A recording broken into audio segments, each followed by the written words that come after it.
Halo semuanya, bagaimana kabarnya? Saya harap kalian semua baik-baik saja. Kali ini saya akan menceritakan sebuah drama series yang tentunya sangat seru, menghibur, penuh teka-teki, dan bikin penasaran. Video ini akan banyak sekali spoiler, jadi sangat disarankan untuk nonton series lengkapnya. Series ini menceritakan seorang pengacara muda yang bisa berkomunikasi dengan para hantu dan membantu mereka menyelesaikan masalahnya. Tentunya akan selalu ada misteri dan teka-teki yang bikin penasaran di setiap kasusnya. Seperti apa keseruan series ini? Tanpa berlama-lama, langsung saja kita mulai. Let's go!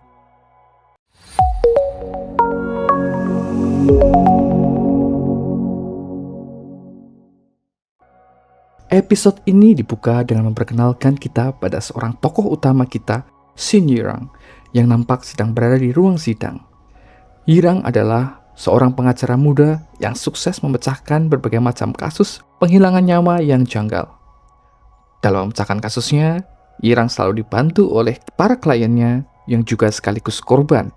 Atau bisa dikatakan klien Yirang adalah hantu yang bergentayangan. Bisa dibilang Yirang ini memiliki kelebihan indera keenam yang bisa berkomunikasi dengan para hantu. Lalu kita akan flashback ke 1 tahun yang lalu saat Yirang sedang melamar kerja di beberapa firma hukum besar di Seoul. Tetapi semua firma tersebut menolak lamaran Yirang. Ternyata ada alasan baik di baliknya. Saat wawancara di firma hukum raksasa Taipak, dia berhadapan langsung dengan pengacara elit dan tegas yang bernama Han Na-hyun. Setelah melihat surat lamaran kerja Yirang, Na-hyun bilang dengan dingin kalau Yirang tidak akan pernah diterima dimanapun karena nama belakangnya. 물어볼 게 딱히 없습니다. 넘어가시죠. 뭐 하는 겁니까? 주홍글씨랑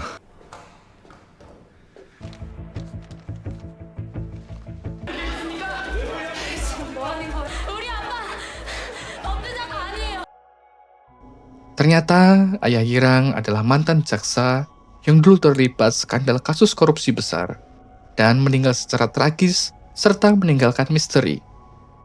Kasus ini menjadi berita besar dan mengebohkan di Korea. Yirang beserta keluarganya lalu dicap sebagai pengkhianat. Untuk menghilangkan rasa galaunya, Yirang memutuskan pergi meminum khamer bersama teman-temannya.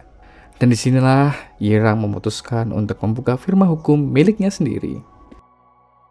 Lalu kita akan diperlihatkan seorang dukun yang sedang melakukan sebuah ritual. Namun naas baginya, dukun tersebut pingsan dan harus dibawa ke rumah sakit. Kembali ke Shin Yirang yang hendak membuka firma hukum miliknya sendiri. Tapi karena uangnya pas-pasan, dia mencoba mencari cara untuk mendapatkan uang modal membuka sebuah firma hukum miliknya sendiri. Akhirnya, Yirang memutuskan untuk mengambil sebagian uang deposit milik ibunya secara diam-diam untuk membuka sebuah firma hukum.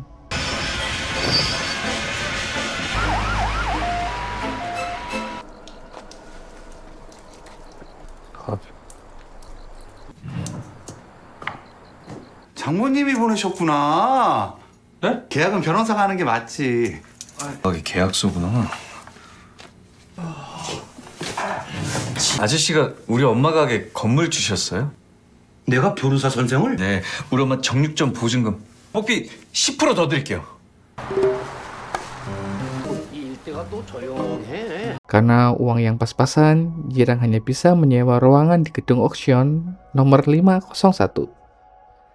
Nah, disinilah letak semua keseruan series ini dimulai. Ruangan itu dulunya adalah bekas tempat praktik dukun di scene sebelumnya. Si pemilik gedung bahkan berbohong kepada Yirang jika tempat tersebut dulunya adalah sebuah restoran Tiongkok. 오셨어요? 중국집이 미래를 앞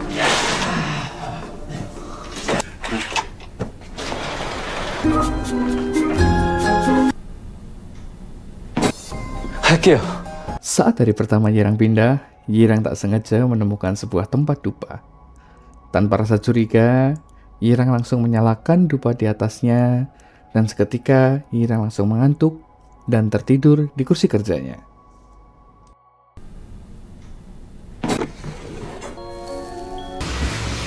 오래 기다리셨죠? Saat Yirang terbangun, dia melihat sosok pria berbadan besar di hadapannya. Tanpa ragu dan curiga, Yirang menyapa orang tersebut. Yirang yang aslinya penakut ini mulai merasa ada yang aneh. Lampu tiba-tiba berkedip, suara bisikan, sampai akhirnya dia melihat sosok hantu itu untuk pertama kalinya. Ternyata karena tinggal di bekas tempat dukun itu, indera keenam Yirang terbuka. Dia mulai didatangi dalam tanda kutip klien yang bukan manusia, melainkan arwah-arwah yang punya penyesalan di masa lalu. Saat sedang berada di rumah, Yirang secara tidak sengaja mulai kerasukan roh hantu tersebut dan mulai bertindak aneh di luar kontrol dan kendalinya.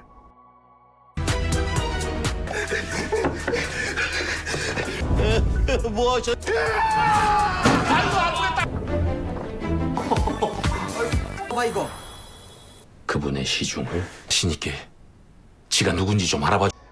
Yirang yang sudah muak dengan hantu tersebut dan tidak bisa menerima jika dirinya bisa melihat hantu pun mulai mencari bantuan dari seorang pendeta. Pendeta ini mengatakan jika dirinya akan membantu Yirang menangani masalah ini. 생각했던 대로 자기 정체 밝혀달라고 아주 들들 볶아요. 찾아줘 알면 기억을 되찾을 겁니다. 그걸 어떻게 아세요?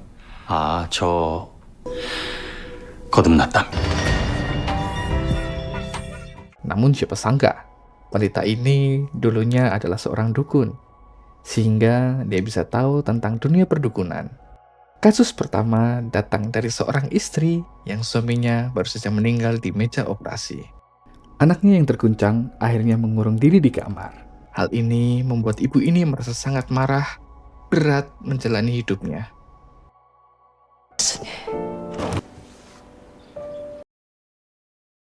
Setelah perempuan ini menceritakan semua kisahnya, Yirang menanyakan nama dan tanggal lahir suaminya tersebut.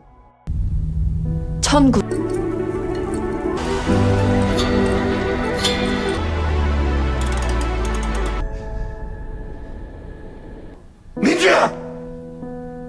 Sontak, hal ini membuat semua ingatan sang hantu kembali. Hantu ini ternyata bernama Li Gangpung.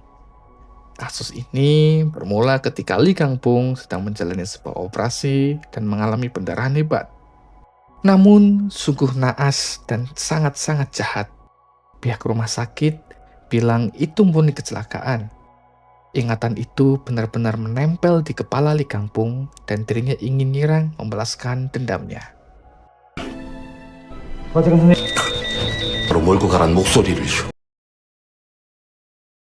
Saat sedang berada di rumah, ibu Yirang tak sengaja menemukan CV lamaran kerja Yirang yang diberi tanda silang merah. Hal ini menunjukkan bahwa Yirang tidak diterima bekerja di firma hukum manapun. Hal ini membuat sang ibu mulai kepikiran dengan Yirang karena harus menanggung beban dan dicap sebagai anak koruptor. Sang ibu pun menemukan Yirang sedang minum khamer sendirian dan sang ibu memutuskan untuk ikut menemani. Di momen inilah sang ibu mulai mengajak Yirang berbicara serius dari hati ke hati antara ibu dan anak yang akan selalu mensupport apapun yang dilakukan oleh Yirang.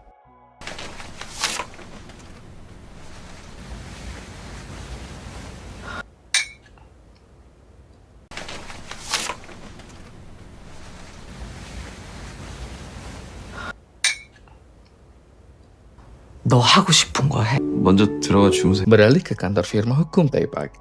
Di sini kita diperlihatkan bagaimana si perempuan ini sedang dihasut untuk menandatangani perjanjian damai dan tidak meneruskan kasus kematian suaminya walau penyelidikan masih berlangsung. Namun, tiba-tiba Yirang datang dan menghentikan si perempuan tersebut menandatangani surat perjanjian tersebut. Yang lebih seru lagi, Yirang ternyata memiliki bukti jika sang pengacara ini adalah pengacara yang korup, yang telah disuap untuk membebaskan sang pelaku sesungguhnya. 태백에 나가는 1,000만 원이나 준다잖아요.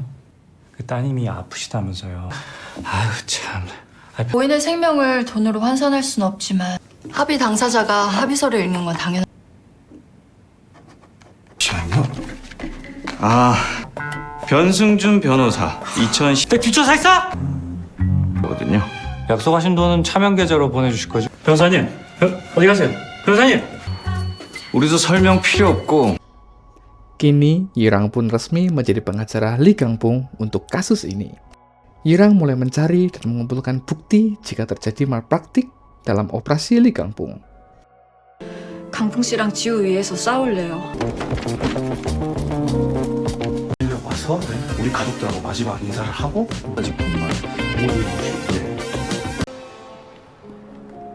Kita akan diperlihatkan suasana dalam ruang sidang di mana ini adalah sidang pertama Yirang sebagai pengacara profesional. Demi menghindari hal yang tidak diinginkan, Yirang menyuruh Kangpung untuk menjauh. Namun, tiba-tiba Lee Kangpung muncul di hadapan Yirang dan marah-marah. Dia bilang dokter bedahnya, Lee Jung-seok, sebenarnya melakukan kesalahan fatal. Masalahnya, pengacara yang membela rumah sakit itu adalah Han Na-hyun. Ini menjadi ajang pembuktian bagi Yirang. Di satu sisi, dia harus melawan trauma karena diejek Na-hyun saat melamar pekerjaan dahulu.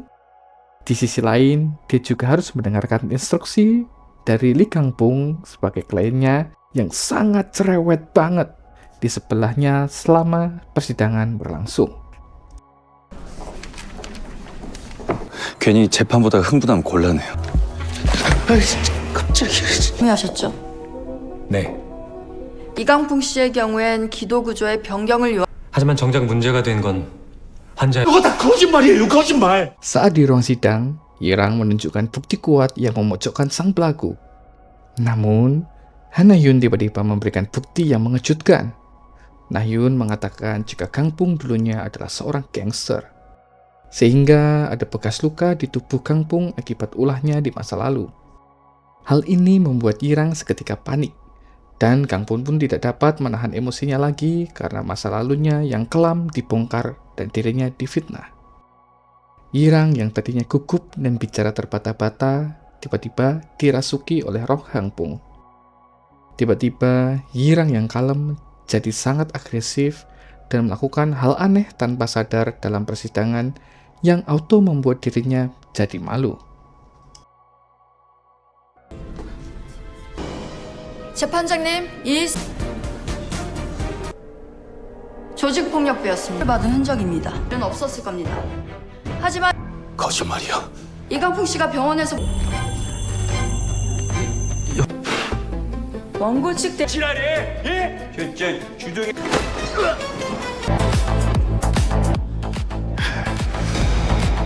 Dan episode 1 pun berakhir dengan adegan yang bikin kita penasaran. Secara alur, pilot episode ini benar-benar sukses kasih kita tontonan yang padat tanpa bertele-tele. Penulisnya pintar banget nih, kita langsung dilempar ke puncak konflik. Dari pengacara cupu yang mau bangkrut, mendadak jadi pahlawan di ruang sidang gara-gara kerasukan arwah korban malpraktik. Plot twist acting Ming San di akhir episode ini jadi jenius banget, karena langsung nurunin tensi tegang jadi komedi. Yang bikin kita sadar kalau tokoh utama kita ini aslinya memang cuma manusia biasa yang punya utang juga. Dari segi karakter utama, kita patut mengapresiasi luar biasa untuk Mas Yoo Yeon-seok. Acting dualismenya itu juara banget. Dia bisa berubah dalam 1 detik dari pengacara yang gemetar ketakutan, langsung jadi sosok arwah Lee Kangpung, which is itu dia memerankan pemeran lain. Dan juga tak lupa untuk Mbak Esom sebagai Han Na-hyun sukses jadi counterweight yang sempurna untuk Shinirang. Karakter Na-hyun yang dingin, skeptis, dan super logis ini bikin penonton gemas. Kesimpulannya, episode 1 ini dapat nilai 9 dari 10 dari admin. Menghibur, tegang, dan komedinya dapat banget. Menurut kalian sendiri, gimana aksi pertama Shinirang pas kerasukan kemarin? Apakah sudah cukup keren? Atau malah bikin kalian ikut malu? Tulis pendapat kalian di kolom komentar di bawah ya. Saya admin, Ketua Pusat Kaum Probanners, izin pamit undur diri. Jangan lupa pencet tombol like, komen, dan subscribe, biar channel kita makin berkembang. Tetaplah rebahan karena kerja itu capek. Peace out.